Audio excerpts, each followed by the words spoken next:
Okay, folks, there's a quick review of the Electro figure that was produced by Hasbro as a part of the Marvel Legends Infinite Series 6-inch scale line of action figures. This is part of the Spider-Man subline that contains pieces for the Green Goblin Build-A-Figure. So it would appear that Electro got more of an update than Spider-Man did for the upcoming Amazing Spider-Man 2 film. I'll be honest with you, I am not very enthusiastic about this look for Electro, as I much prefer the look as well as the origin story of Electro in the Amazing Spider-Man comics that were coming out in the 60s. In this incarnation, Electro looks like a reject from Avatar.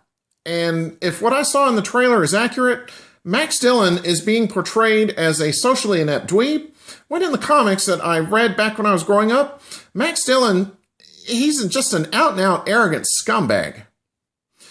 But needless to say, I was a little hesitant in getting this figure when I first saw him in my local Walmart.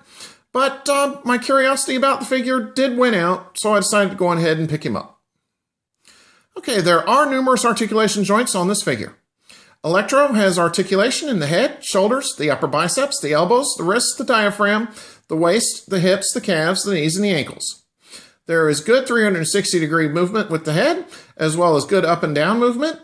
The shoulders rotate and move in and out. The knees and elbows are double jointed. The ankles move up and down, and there is an ankle pivot joint.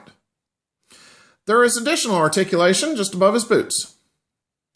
The shoulder articulation is restricted due to the spikes on his shoulders, and the ankle articulation is restricted due to the cut of his pants. But in spite of that, getting some good action poses will not be an issue with this figure. Paint apps were nicely done with no appreciable errors to speak of. So let me pause here, zoom in, and I'll give you a closer look as to what Electro looks like.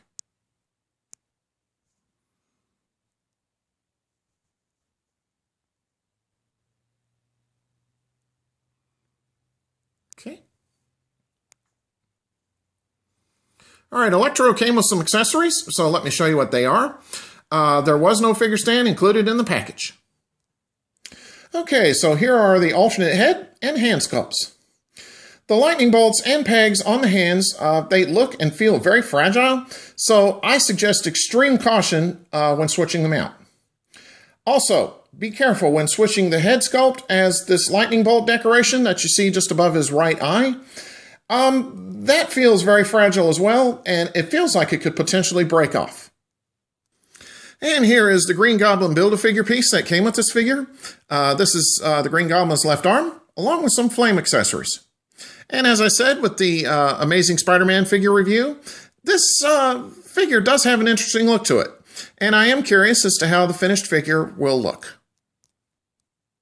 Okay, what I'll do now is a quick 360 of Electro for you and let you see what he looks like from all sides. So here he is from the front. Here's Electro from the left-hand side. Here is Electro from the rear. Here's Electro from the right-hand side. And finally, here is Electro facing forward once again. So overall, I have to say that this figure isn't as bad as I thought it would be. I'm not a fan of this look for Electro, and I truly dislike how Maxwell Dillon is being portrayed in the film, as well as the origin story that they're using. But aside from that, this figure does have good articulation for action poses, although it is a little unfortunate that the ankle and shoulder articulation is a bit restricted. It was a good thought on Hasbro's part to include the alternate hands as well as the alternate head sculpt. So therefore, how can I put this? If you're looking for an Electro 6-inch scale figure to get for the upcoming Amazing Spider-Man 2 movie, and you want to use this in a movie diorama, or if you like this updated look for Electro a lot more than I do, then I suggest you get this figure. This is a good 6-inch scale figure to have. So for the movie fans, as well as those who like this updated look, that's who I recommend picking this figure up to. Okay, so on that note, take care and stay tuned for my next review. Have a good one.